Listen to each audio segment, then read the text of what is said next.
जानकी जी ने सुनकर परम सुख पाया और आदरपूर्वक उनके चरणों में सिर नवाया। तब कृपा के खान श्री रामचंद्र जी ने मुनि से कहा, आज्ञा हो तो अब दूसरे वन को जाऊं। मुझ पर निरंतर कृपा करते रहिएगा और अपना सेवक जानकर स्नेह न छोड़िएगा। धर्म धुरंधर प्रभु श्री रामचंद्र जी के वचन सुनकर ज्ञानी मुनि प्रेम पूर्वक बोले, ब्रह्मा शिव और सनकादि सभी परमार्थवादी जिनकी कृपा चाहते हैं, हे राम जी, आप वही निष्काम पुरुषों के भी प्रिय और दीनों के बंधु भगवान हैं जो इस प्रकार कोमल वचन बोल रहे हैं। अब मैंने लक्ष्मी जी की चतुराई समझी, जिन्होंने सब देवताओं को छोड़कर आप ही को भजा, जिसके समान अत्यंत बड़ा और कोई नहीं है। उसका शील भला ऐसा क्यों न होगा। मैं किस प्रकार कहूँ हे स्वामी, आप अब जाइए, हे नाथ, आप अंतर्यामी हैं, आप ही कहिए। ऐसा कहकर धीर मुनि प्रभु को देखने लगे। मुनि के नेत्रों से प्रेमाश्रु का जल बह रहा है और शरीर पुलकित है। मुनि अत्यंत प्रेम से पूर्ण है, उनका शरीर पुलकित है और नेत्रों में श्री रामचंद्र जी के मुख कमलों में लगाए हुए हैं। ऐसा मैंने ऐसे कौन से जप तप किए थे जिसके कारण मन ज्ञान गुण और इंद्रियों से परे प्रभु के दर्शन पाए।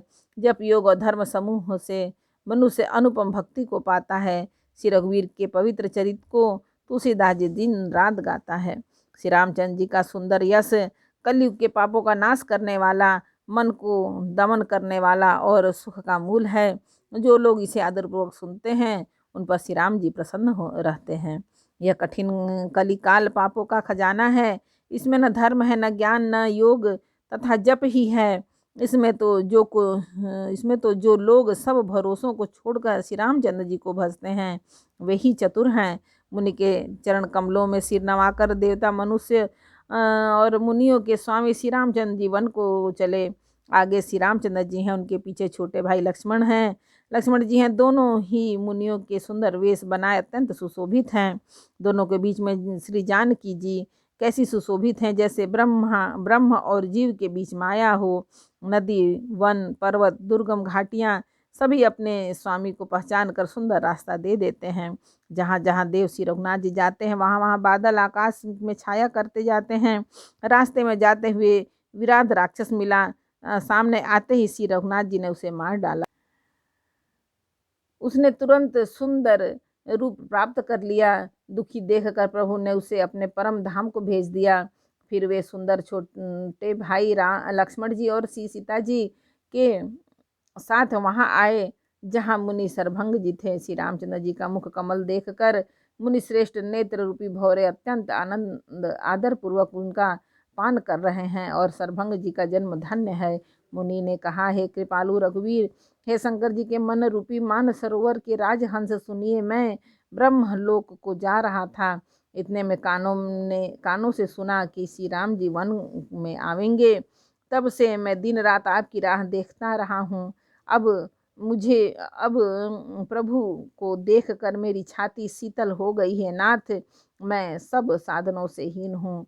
आपने अपना दीन सेवक जानकर मुझ पर कृपा की है। हे देव, यह कुछ मुझ पर आपका एहसान नहीं है। हे भक्त मन चोर, ऐसा करके आपने अपने प्रण की ही रक्षा की है।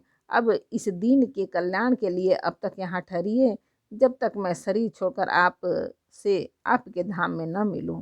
योग, यज्ञ, जप, तप, जो कुछ व्रत आदि भी मुनि ने किया था, सब प्रभु को समर्पण करके बदले में भक्ति का वरदान ले लिया और इस प्रकार दुर्लभ भक्ति प्राप्त करके फिर चिता रच कर मुनि सरभंग जी हृदय से सब आसक्ति छोड़कर उस पर जा बैठे। हे नीले मेघ के समान श्याम शरीर वाले सगुण रूप श्री राम जी, सीता जी और छोटे भाई लक्ष्मण जी सहित प्रभु निरंतर मेरे हृदय में निवास कीजिए। ऐसा कहकर सरभंग जी ने योगाग्नि से अपने शरीर को जला डाला और श्री रामचंद्र जी की कृपा से वे बैकुंठ को चले गए। मुनि भगवान में लीन इसलिए नहीं हुए कि उन्होंने पहले ही वेद भक्ति का वर ले लिया था।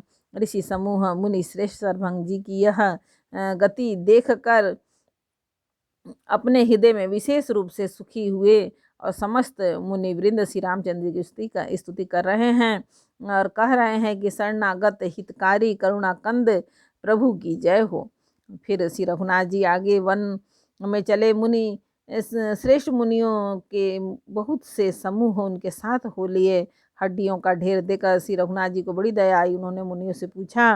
मुनियों ने कहा, हे स्वामी, आप सर्वदर्शी और अंतर्यामी हैं, जानते हुए भी हमसे कैसे पूछ रहे हैं?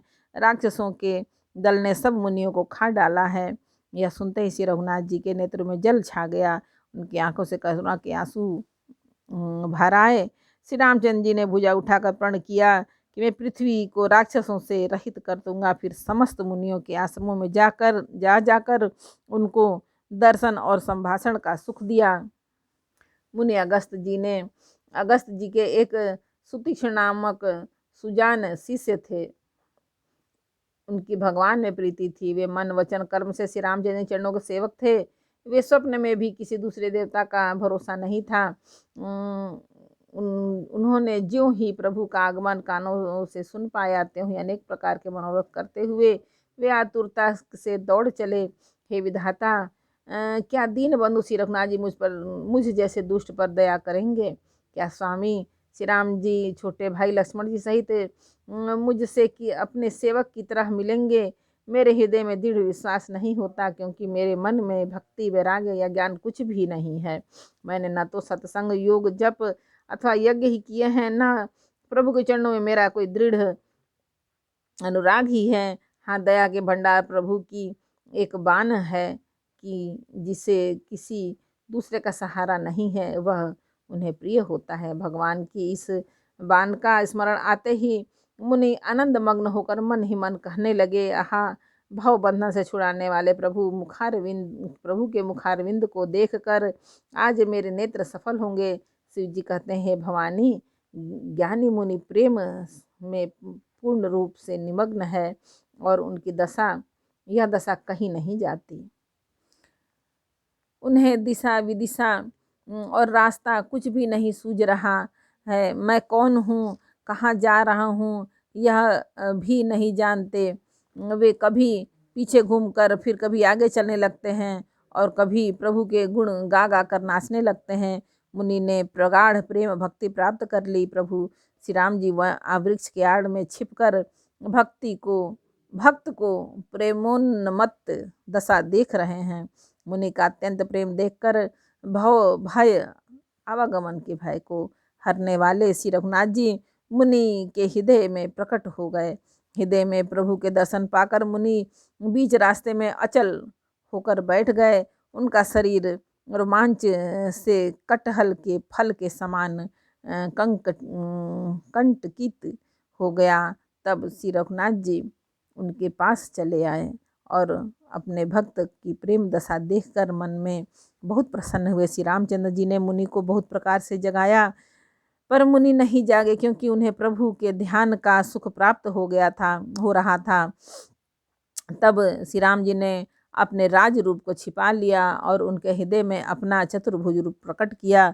तब अपने इष्ट स्वरूप के अंतर ध्यान होते ही मुनि कैसे व्याकुल हो उठे, जैसे श्रेष्ठ सर्प मणि के बिना व्याकुल हो जाता है। मुनि ने अपने सामने सीता जी और लक्ष्मण जी सहित श्याम सुंदर विग्रह सुखधाम श्री रामचंद्र जी को देखा। प्रेम में मग्न हुए वे बड़भागी श्रेष्ठ मुनि लाठी की तरह गिरकर श्री रामचंद्र जी के चरणों में लग गए। श्री रामचंद्र जी ने अपने विशाल भुजाओं को पकड़कर उन्हें उठा लिया और प्रेम से हृदय से लगा लिया। कृपालु श्री रामचंद्र जी मुनि से मिलते हुए ऐसे शोभित हो रहे हैं, मानो सोने के वृक्ष से तमाल का वृक्ष गले लग कर मिल रहा हो। मुनि निस्तब्ध खड़े होकर टकटकी लगाकर श्री रामचंद्र जी का मुख देख रहे हैं, मानो चित्र में लिखकर बनाए गए हों। तब मुनि ने हृदय में धीरज धर कर बार बार चरणों को स्पर्श किया। फिर प्रभु को अपने आश्रम में लाकर अनेक प्रकार से उनकी पूजा की। एक बार बोलो रामायण मैया की जय। अरण्यकांड का 5वां समर्पयामि। भगवान जय श्री राम। जानकी पवन पुत्र हनुमान।